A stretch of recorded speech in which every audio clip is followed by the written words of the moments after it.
and welcome back to my channel. So this is my very first sit-down regular case update video. As a lot of you guys know, I usually do these in live streams, but I've realized the larger my channel has grown that a lot of you guys don't necessarily like the live streams. For things like case updates, it was kind of hard to follow if you weren't actually watching live. I even left timestamps and people just were still having a hard time.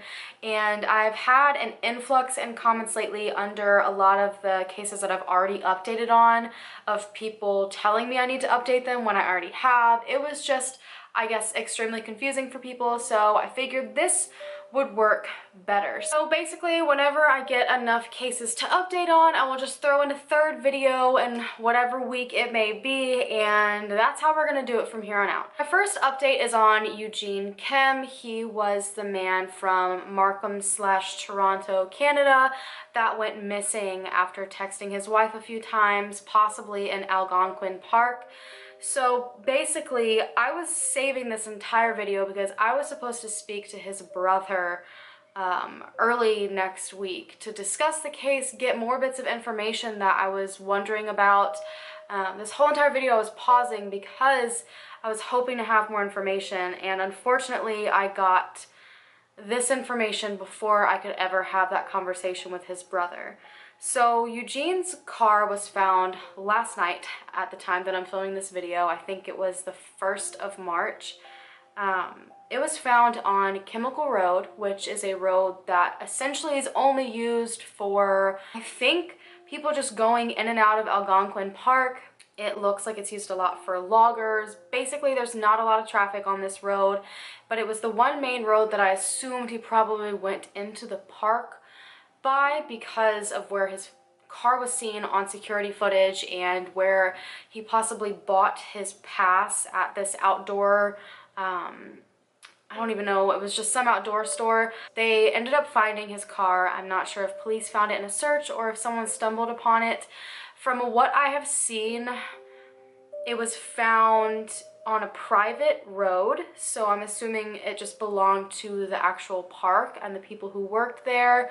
And that's why it took so long to find it. I saw something say that it possibly was in the woods a little bit. I'm not exactly sure. I'm relying on fresh information, but the most unfortunate part about this entire thing is that there were remains inside of the car.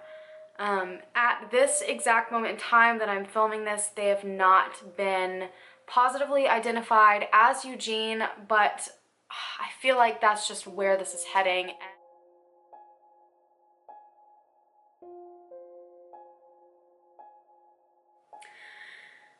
So this is being filmed days later, and I had originally planned to just add in a quick slide if I found out any more information, but it has just been destroying my brain for the past couple of days, and I want to sit down and talk about it real quick. So I found out some more information on Eugene Kim. So the body that was found in Eugene Kim's car, it's officially been identified as Eugene, and there is no foul play suspected. I had a message from someone in the area. I'm sorry, I wanted to thank you for the information, but I can't remember your name. I'm like frazzled at the moment, but his car apparently was found, as I said before, on a private road, but he had driven it really far into the trees and the bushes, and apparently it had to be pulled out by, I think it was snowmobiles. It was really deep in the woods. It was very obvious that the car didn't want to be found and Eugene didn't want to be found. Because there's no foul play involved. After the body's been examined, I don't think someone placed him there and they didn't want him to be found. I think this act was his own. I've had a lot of people asking me, how is it just not foul play? Nothing adds up. I think, unfortunately, and again, this is not confirmed, I don't expect it to be confirmed, and I don't want to assume anything and be disrespectful, but at this point I think it all kind of points to suicide, and I think, unfortunately, this is one of those cases that just shows how mental illness is treated and how alone and how, you know, it may seem like someone's okay and not a single person notices anything out of the ordinary or concerning. But people, because of society, are so scared to come forward with their mental illnesses and admit that something might be wrong or they might not be feeling okay. And to think that he quite possibly did end his life by suicide, and he felt so alone and scared of his feelings that he chose to do it miles and hours away from his family by himself in the middle of the woods. That hurts me, and I know it hurt him, and I know it hurt his entire family. No, even if it wasn't suicide, even if it was some other crazy unexplainable thing or they're wrong about foul play, suicide is definitely one of the possibilities. And you know, thinking about how he must have felt beforehand, and that he was dealing with it all on his own to the point where not a single person even realized, and that's not putting anyone else at fault. That is 100% not what I'm doing here. But it's just the stigma of mental illness and the way society treats it, and how scared people can be to come forward and talk to anyone, and that could save their life. It's hit me hard, and I just wanted to update you guys in person and just say that if any of you, any single one of you, are suffering with something and you're scared to go to anyone about it, and everyone might think you're fine around you, come to me, because I will listen, I will talk to you. It's frustrating. It's frustrating beating against the stigma of mental health and mental illness, and I just want 100,000+ of you to know that if you need anyone to talk to, I'm here, because I would never want anyone to just sit in the middle of the woods and possibly end their life feeling so alone. I'm sure more information will come out slowly but surely. I will continue to update you guys. If it's not a full update video, it will at least be in the different videos I make throughout the week. I will keep you guys updated. Right now, the family is just asking for prayers. They've listed where all the services will be held for Eugene. If you are in the area, I'm pretty sure said that everyone is welcome to come. If you want to go, please do, and show love and support to this family. They are going through something they never expected to ever go through. I don't know if they have a place where you can send flowers. I think if you feel the need to do that, please do as well, because right now this family could really use the love and support of other people. But now we're just going to get back into the video that I filmed and the rest of the updates. So the next update is on the Beaumont children, and I've already updated you guys once on their case. They were the 3 children who went missing in Australia a very long time ago. I can't remember the exact year, but they went to the beach, and on their way home, someone saw them with the tall young blonde man. I will have all of these cases linked down below if you don't remember them. But police started a plan to dig up a new area in New Castilloy and North Plimpton. I'm sure I'm not pronouncing that right. But it was formerly owned by Harry Phipps, who died in 2004. And I went into all this in the video. Basically, 2 men claimed that when they were boys, they were hired by him to dig a big hole there, and this area had already been searched. They didn't find anything, but then they did a geophysical test on the area, and they found an anomaly in the dirt, and they strongly believed this could have been basically the graves of these 3 children. But they dug it up, they found nothing but animal bones, which shocked absolutely everyone. It even shocked me. I was almost for sure they were going to find the bones of these children. But unfortunately, they didn't find anything.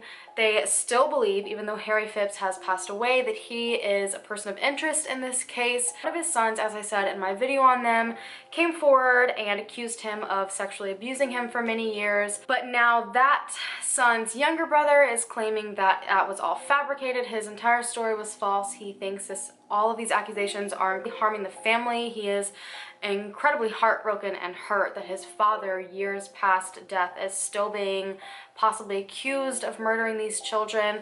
I don't know if this case will ever be solved. It's like every time they think they get somewhere close and it makes sense, it all goes to nothing. But what I will say is within 9 days of them announcing that they were going to dig up this area, they had 46 tips come in, which I think is crazy, being this far away from when it actually happened. But we will see how everything pans out after this. I hope, you know, since they do seem to be actively searching, that they might find another place to search for the kids. So my next update is on Kelsey Shelling. So Kelsey Shelling was the young woman who had just found out she was pregnant, and she told her boyfriend Dante, who wanted to be a big basketball player, and she ended up going to meet him, I think about 2 hours away from her home, and she went missing. Dante claimed he took her in to a hospital after not feeling well, and she came out and wasn't pregnant anymore and was upset, and then she just disappeared.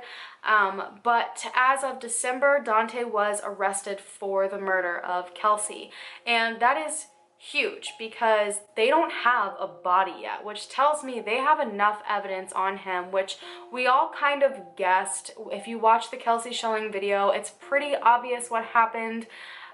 We all pretty much knew Dante was guilty from the beginning, but they must have a lot to be able to charge him and be pretty positive that he will go away for her murder without even having a body yet. Affidavit for Dante's arrest is still sealed, which I find very interesting, and I'm wondering why.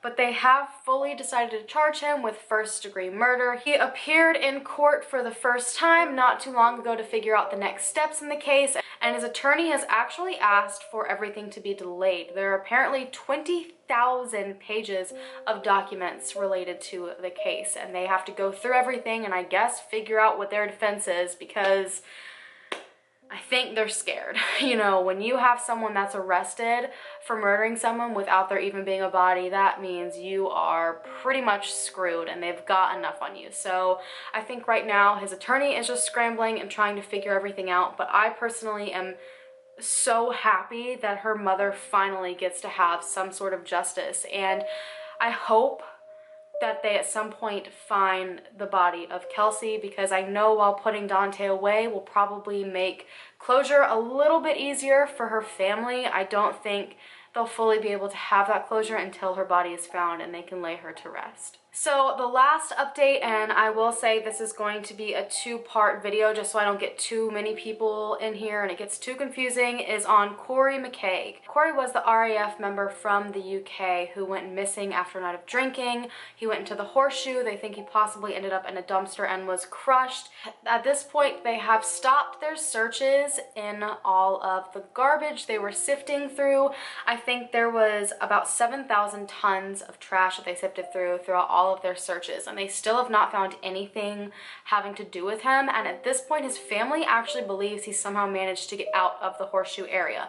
Now, I'm not sure how, because this whole entire time everyone has said that's absolutely impossible, and that's been why they've been searching so heavily in, you know, the trash. But his family says it's possible. They think it's very possible he got away in a car somehow, and I don't know if they want to switch up their search tactics or if maybe they're getting just a little bit desperate to find something because all the other searches have come up with nothing. I have no idea, but that is where they stand now, and the family is still accusing the police department of not searching into every lead the way that they should be. To top it all off, the police department is now asking that they be reimbursed the 2 million euros that they have spent in the search. Now, they're not asking the family to do this. I think they're asking just like the overall government. I'm not exactly sure who they're asking, but they say they spent way too much money in his search and it's all come up with nothing, and so they want to be reimbursed. So I'm also interested to see how that goes. So if you're having a hard time following, as I said before, all these videos will be linked down below if you need to refresh yourself. I will have a part 2 of this video going up, I'm not exactly sure when, with a handful of more updates. Thank you guys so much for watching. Hit that thumbs up button and don't forget to hit the subscribe button to become a member of the Howland fam, and I'll see you in my next video. Bye guys.